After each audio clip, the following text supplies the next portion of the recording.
Olá pessoal, tudo bem? Então, dando continuidade ao nosso conteúdo, eu vou começar a falar sobre estruturas de repetição, tá? Eu gostaria de deixar claro que, como sempre mencionei nas aulas e também tenho mencionado aqui nos vídeos, né? Os conteúdos dessa disciplina são, de certa forma, acumulativos, né? Então, se você não compreender muito bem esse conteúdo, certamente terá dificuldade em compreender o próximo conteúdo, tá? Ou seja, se você não entendeu muito bem o conteúdo anterior, que foi estruturas condicionais, provavelmente você vai ter bastante dificuldade em compreender estruturas de repetição, tá? Então, se você ainda possui alguma dúvida a respeito de estruturas condicionais, se algo ainda não ficou claro, ou se você tem alguma pendência com relação a esse conteúdo, eu sugiro que você pause esse vídeo pelo menos por enquanto e retorne para os vídeos iniciais a respeito de estruturas condicionais. Tá? Inclusive, eu vou deixar o link da playlist de condicionais aqui embaixo na descrição desse vídeo para que você possa rever ou até relembrar esse conteúdo. Tudo bem? Bom, pessoal, todo conteúdo novo eu gosto de apresentar uma introdução, uma motivação, né, para a gente discutir do porquê estarmos vendo esse conteúdo, por que eu estou estudando esse conteúdo novo, qual é a relevância desse conteúdo na disciplina que eu estou cursando aqui no momento, né? Então, trouxe um problema, né, para começar, para ser o ponto de partida da nossa discussão, né, que é o seguinte: como que sabemos até o momento, eu consigo construir um algoritmo que mostre na saída os 10 primeiros números inteiros positivos? Consigo, né? Veja, basta que eu coloque 10 comandos, escreva, ou coloque um só e coloque todos em uma linha, né? Mas aqui eu deixei assim para deixar bem repetitivo mesmo, para a gente compreender a importância do conteúdo que a gente vai ver, né? Então, como que eu sei até o momento, sem utilizar estruturas de repetição, até sem utilizar estruturas condicionais, eu consigo, ó, fazer um algoritmo, implementar um algoritmo que tenha instruções, né, que resolvam esse problema, né? Veja, cada um desses comandos está colocando na saída um determinado número em formato de texto, né? Até o 10, certo, pessoal? Então consigo resolver sem estrutura de repetição, né? Consigo resolver com o que eu tenho até o momento. Qual, qual é o problema que alguns de vocês já devem até ter falado aí, que eu posso enfrentar diante de uma situação como essa, onde eu coloco as instruções sequenciadas, né? Que tipo de problema eu posso ter dada uma solução como essa? Isso, né? Se, por exemplo, o meu problema mudar de quantidade, ao invés de ser 10 primeiros números inteiros e forem 100 primeiros números inteiros, qual vai ser o impacto disso no meu algoritmo? Né? Posso muito bem continuar aqui o meu algoritmo, né? 11, 12, 13, até o 99, o 100, né? Mas qual que vai ser o impacto disso? À medida que o meu problema vai aumentando, né, vamos dizer assim, em tamanho de, de contexto, né, assim, no contexto, nesse caso, de imprimir números, né, estava em 10, aí aumentou para 100, depois aumentou para 1000, né, à medida que meu problema vai aumentando, assim, essa quantidade, né, se eu for resolver da forma que eu me propus a colocar aqui no exemplo, qual é o problema disso? Eu vou ter muitas linhas algorítmicas, né? E consequentemente, isso, para eu construir, para eu implementar um algoritmo com toda essa quantidade de linhas, vai me dar muito trabalho. Vai me custar muito tempo fazendo isso, tá? E além disso, né, em algumas situações, quando eu tenho muito trabalho desse tipo, né, o meu algoritmo ele fica mais suscetível a uma falha humana, porque essa falha veio, né, foi resultante de uma escrita, né, de um ser humano, né? Então, nós estamos suscetíveis ao erro. Então, quando a gente tem que elaborar ou implementar, executar tarefas muito trabalhosas e muito repetitivas, há alguns momentos em que a gente está suscetível ao erro, né? E isso acontece de forma similar aqui, tá? Então, a ideia de utilizar estruturas de repetição está diretamente relacionada a resolver um problema como esse, em reduzir erros, né? Em reduzir trabalho, reduzir tempo na hora de construir os algoritmos. Porque aí a ideia é assim, né?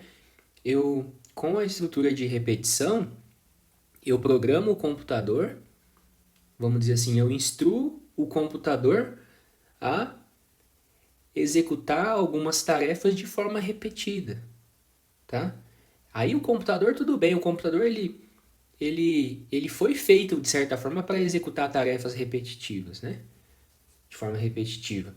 Então sim, a ideia aqui é aprender estruturas de repetição para a gente poder ensinar o computador e programar o computador a executar tarefas de forma repetida, tá? Beleza, pessoal? Tá. Então primeiro, à medida que eu for lembrando aqui de alguma coisa, se eu deixei passar, eu vou mencionando, volto no slide se for necessário, tá? Antes de, né, a gente vai ver aqui, eu trouxe na apresentação, né, nesse slide, duas estruturas de repetição, tá? Primeiro a gente vai ver o para, tá?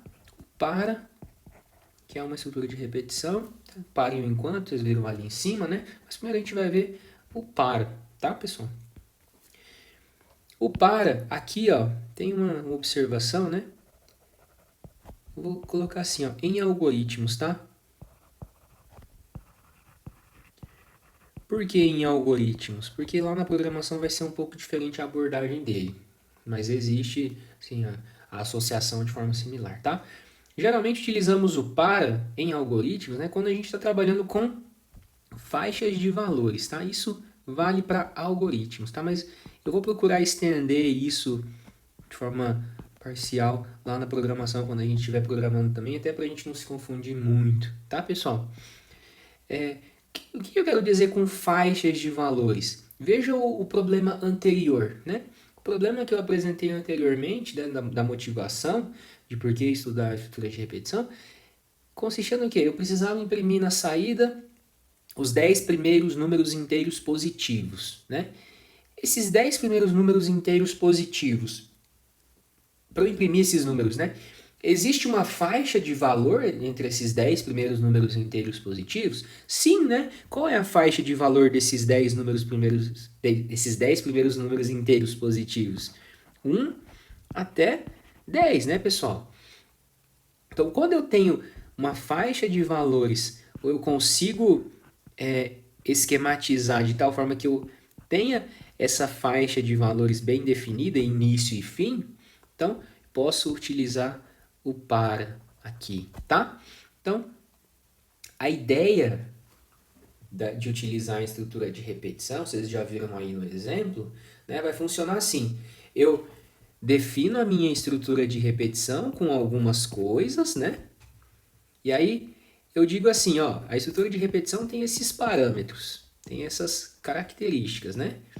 Aí, dadas essas características, repita as instruções que tiver delimitadas por essa estrutura de repetição, tá? Então vai funcionar assim.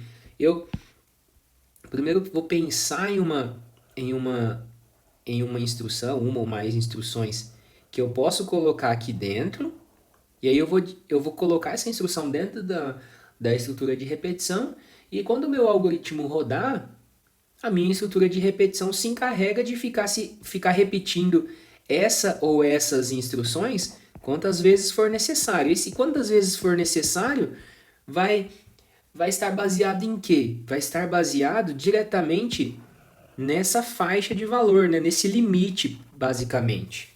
Tá? Beleza? Então, dado esse exemplo, deixa eu colocar uma nova página aqui.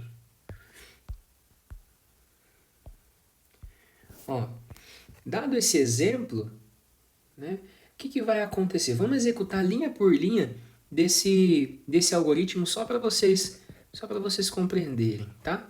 Bom, na linha 2, o que está acontecendo? Declaração de uma variável, né? Inteiro. Então, eu vou colocar aqui no cantinho, ó. Estou declarando uma variável chamada num, certo? Eu vou dividir a minha tela aqui. Opa. Dividir a minha tela aqui só para ficar aparecendo os comandos de entrada e saída, né? Na verdade, não tem comando de entrada, né? Perdão. Então tá. Próxima linha, linha 4. Entro na estrutura de repetição para, né? O para, ele tem as seguintes características, né? Eu preferi deixar em exemplo, porque daí eu já vou explicando a sintaxe e a estrutura dessa estrutura de repetição, né? Então, o para ele tem 3 partes, tá? Vamos dizer assim. A primeira parte, né? Lógico, tem algumas palavras reservadas que eu deixei aqui sublinhado, destacado, né? Assim como eu sempre faço com as outras palavras. Então, o para ele tem 3 partes. A primeira parte, ela é chamada de inicialização, tá? Vou colocar aqui, ó.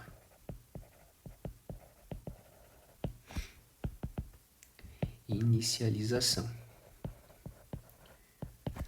Beleza? A segunda parte, ela é chamada de limite. Limite porque, assim, até onde ela... Qual é a condição que vai delimitar a finalização dessas repetições, tá? E, além dessas duas, né, tem uma que a gente chama de incremento e decremento, tá?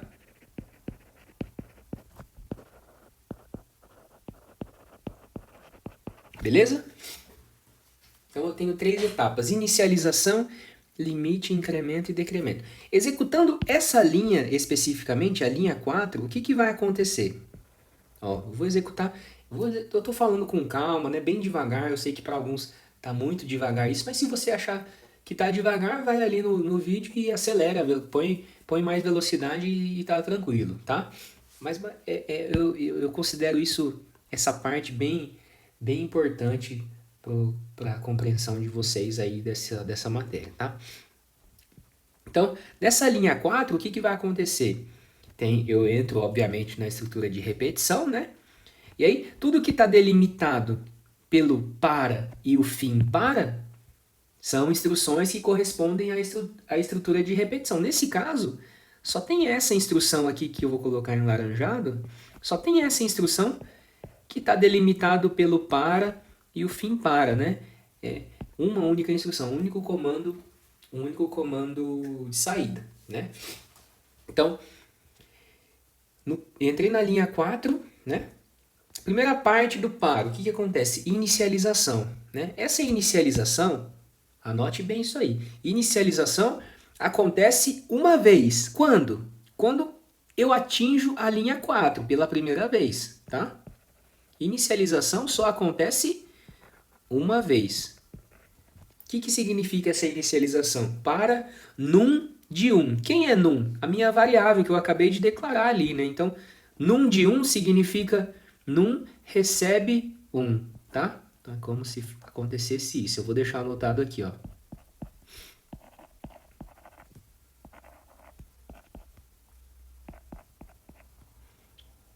É a mesma coisa que isso, tá?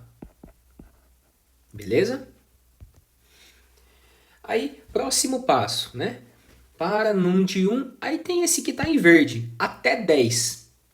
Até 10 significa assim, a minha variável num está com 1 e ela vai até 10, ou seja, enquanto o conteúdo dessa variável for menor ou igual, colocando a notação original, menor ou igual a 10. Enquanto isso aqui for verdadeiro, ou seja, enquanto eu não atingir o limite, então eu executo tudo que está dentro ali da estrutura de repetição, que está delimitado pelo para e o fim para, tá? Então, o limite serve para isso. Eu vou executar até quando? Até quando eu atingir o 10, né? Inclusive o 10. Então, o 10 conta nesse caso, tá? Esse passo eu vou falar sobre ele daqui a pouco, tá? Então, como eu tenho a inicialização, não recebe 1, vai até 10, então eu venho aqui para dentro, né? Bom, como o conteúdo da variável não é menor ou igual a 10, então eu entro ali e executo tudo que tem que executar delimitado pelo par e o fim para. Nesse caso, só tem uma instrução, que é a que está na linha 5, né? O escreva. O escreva é assim, um texto e depois o conteúdo da variável num. Então eu vou colocar assim, escreva, né? Texto, número, né? Certo? Um espaço em branco. E depois conteúdo da variável num. Quem é o conteúdo da variável num? 1. Certo? Depois, o que vem depois do escreva? Vem o fim para. Quando eu chego nessa linha do fim para, o que acontece? O fim para, ele olha para cá, passo 1, tá? Então, o passo 1 significa que, presta atenção, o passo 1 significa que eu vou incrementar em uma unidade a minha variável num, tá? Fim para, vai para o passo 1. O passo 1 significa que eu vou incrementar em uma unidade a variável num. Por isso que chama passo 1, tá? Então, o que vai acontecer aqui? Num recebe num mais 1. Vou colocar assim, ó. Passo 1, tá? Passo 1, o que vai acontecer? Num recebe num mais 1. Se num estava com 1, vai para 2, certo? Beleza?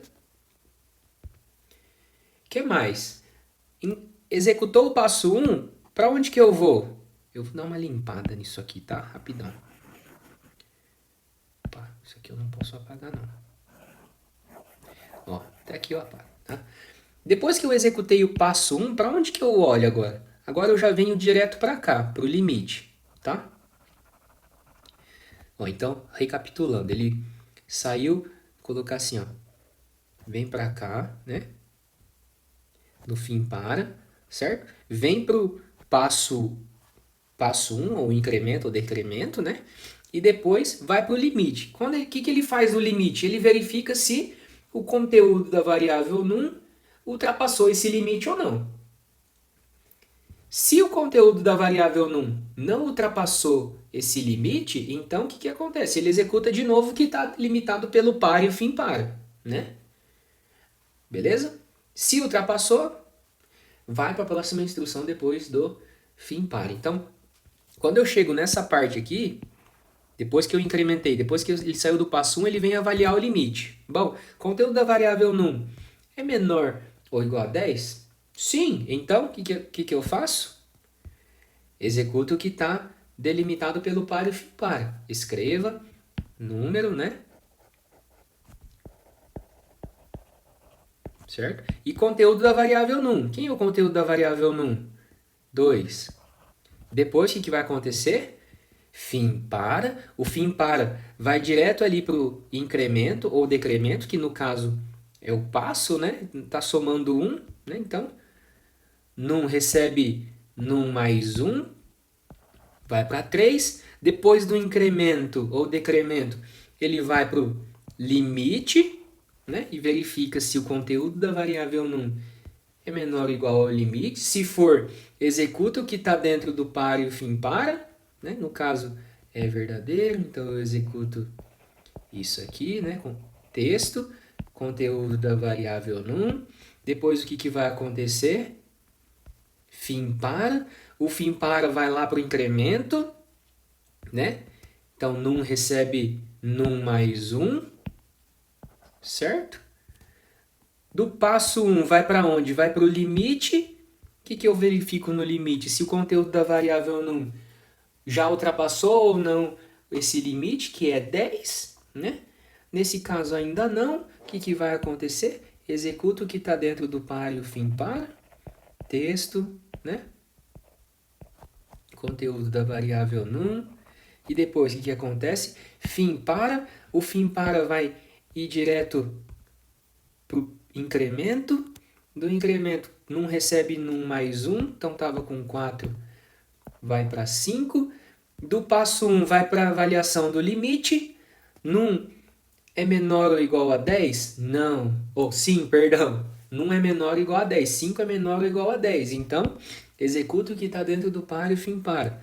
Texto e conteúdo da variável num. Depois, fim para, passo 1, né? Então, num recebe num mais 1. Depois, avaliação do limite. Conteúdo da variável num é menor ou igual a 10? Sim. Num 6 é menor ou igual a 10. Então, executa o que está dentro do para e fim para. Comando de saída, né? Escreva e conteúdo da variável num. Depois, fim para, passo 1, ou seja, num recebe num mais 1, estava com 6, vai para 7.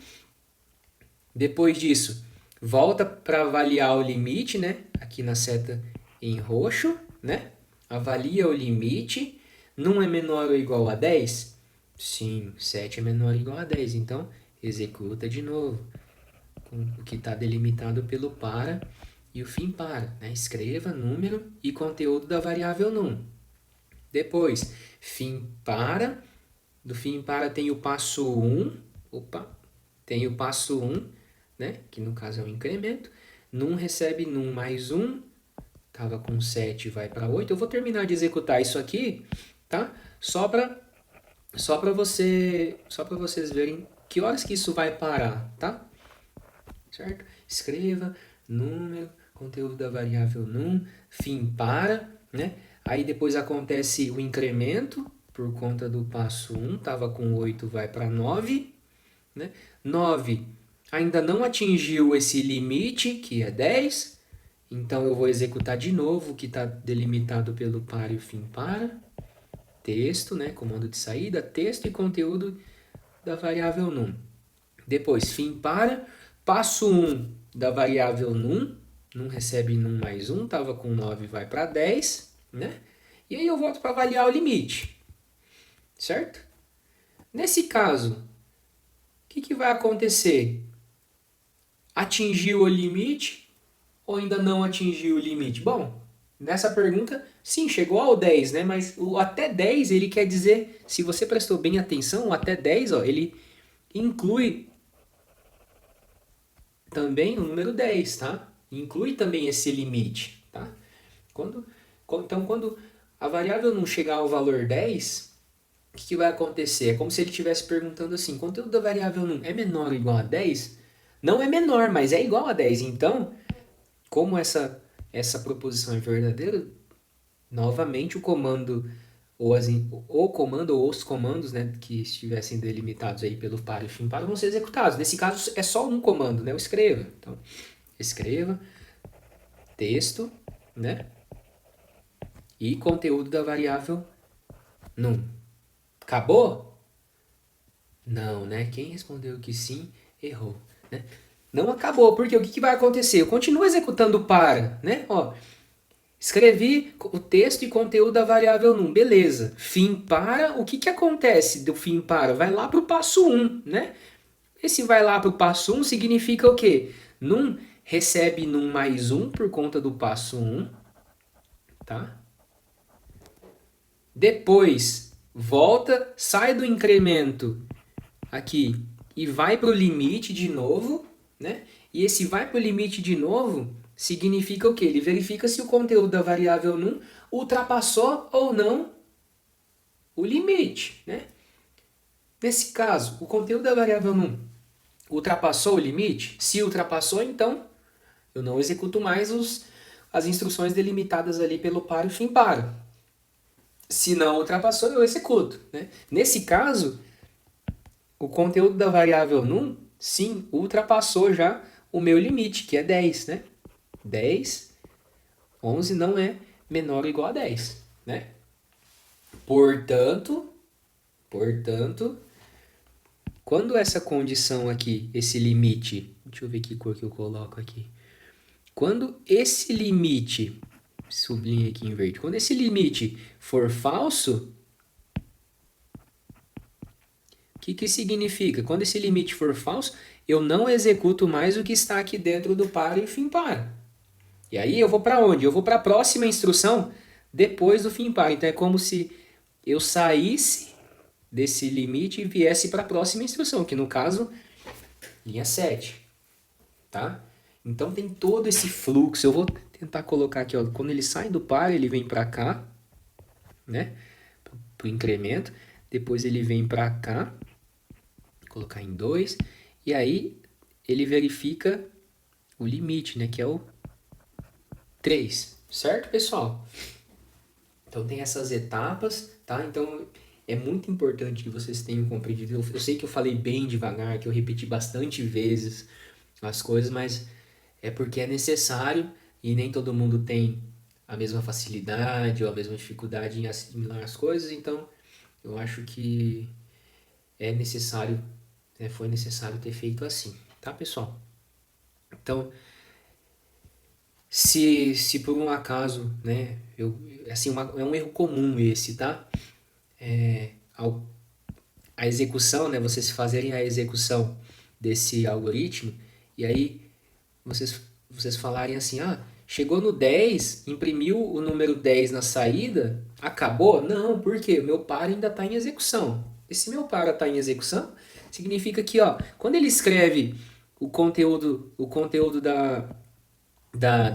esse texto, número e o conteúdo da variável num, ele está aqui na linha 5, né? Beleza, depois disso, o que acontece? Acabou? Para? Não, eu estou ali ó, na linha 5, então eu preciso chegar no fim para. O fim para, o que ele faz? Ele vai lá para o passo 1, por isso que ele recebe num mais 1, né? Vai para 11. Depois disso, ele avalia o limite e só depois, quando esse limite já foi ultrapassado, aí sim que eu venho para a linha 7 e termino o algoritmo. Então, se por um acaso eu perguntar para vocês, olha, qual é o conteúdo da variável num quando eu chegar na linha 7, que nem está aqui?